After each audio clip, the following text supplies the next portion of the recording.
thyroid is turning out to be a global pandemic, mainly because of stress, genetic predisposition, and because of our poor eating and sleeping habit. In addition to what we had discussed in the previous episode, we have got more concerns being discussed in today's episode, wherein we will be discussing much more in detail about the treatment and cure perspective of hypothyroidism, hyperthyroidism, and even the autoimmune form of thyroid dysfunction, which is specifically Hashimoto's thyroiditis and Graves' disease.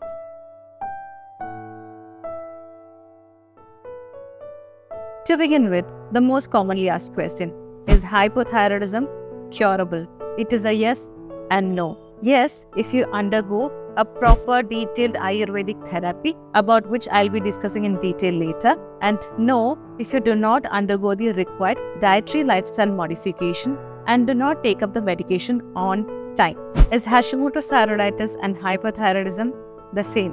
Well, no, they both may have similar symptoms, but the reason for dysfunction is entirely different. In hypothyroidism, it is because of the sluggish thyroid gland. Now, the sluggishness can be because genetic reasons, wherein either of the parents had thyroid dysfunction or somebody in the family tree was having a dysfunctional thyroid. 2, it can be because of impaired lifestyle, wherein there has been a lot of junk food, heavy food, creamy-rich food happening in the recent past. 3, because of late nights or night shift, which is commonly seen in many of the patients who have undergone recent change in job. And 4, because of stress. One of the commonest reasons, it can be in the form of a trauma, loss of a loved one, or because of an accident, again which we have seen commonly in many of our patients. Whereas Hashimoto's thyroiditis is because the immune mechanism is confused and it is attacking the poor thyroid gland, which was otherwise functioning healthy.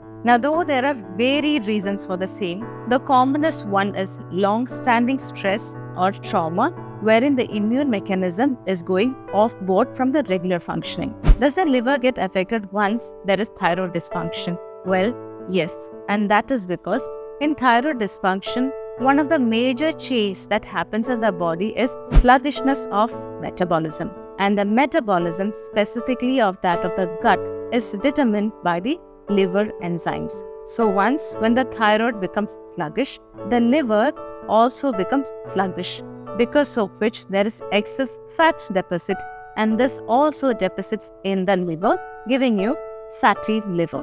What are the common deficiencies in hypothyroidism? The most commonly seen 5 are iron deficiency leading to anemia, one of the commonest reasons for pica, wherein they are consuming non-food items like mud, chalk, pencil, paint, and even ice cubes. Another common complication is vitamin B12 giving you numbness and tingling sensation. This is because of the poor absorption of the same from food, specifically seen in vegetarians. 3, vitamin D deficiency because of the sluggishness of liver. 4, selenium. And 5, iodine deficiency, which is a major causative factor for goiter or swelling on the neck. Does Ayurveda have any role to be played in the treatment of hypothyroidism? Well, it's an absolute yes, because the quality of life gets drastically improved the moment you start following the dietary lifestyle modifications as per Ayurveda.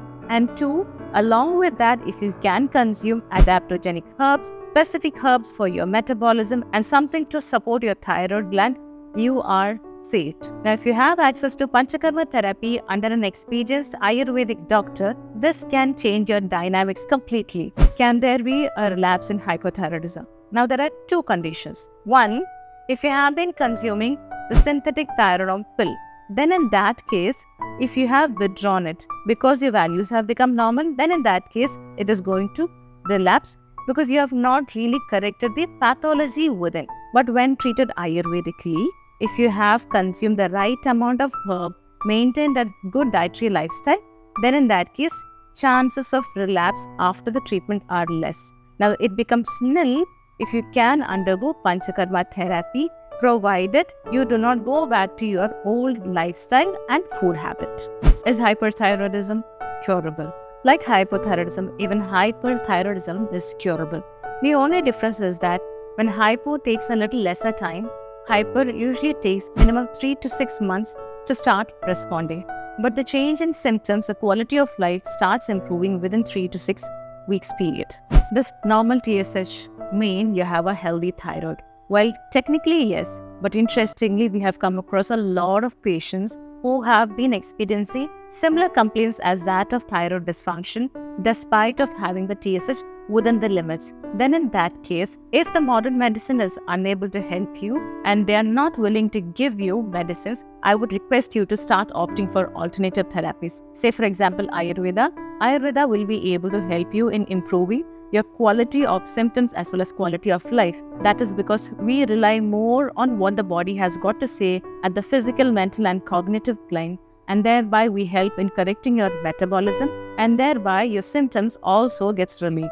What are the common complications of thyroid dysfunction? When it comes to hypothyroidism, one is cirrhosis, which is dry skin specifically felt on your palms, feet and eyes, giving you dry eye syndrome. Second one, hypercholesteremia, again because of the congestion in liver, leading to vitamin D deficiency as well. 3.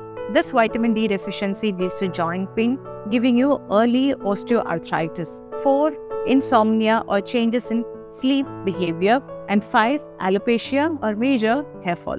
What are the common complications from Hashimoto's thyroiditis? Being an autoimmune condition affecting your thyroid, in the long run, the very same confused immune mechanism can also affect the rest of the part of your body, giving you other autoimmune complications in the form of rheumatoid arthritis, SLE, psoriasis, vitiligo, and even lichen planus.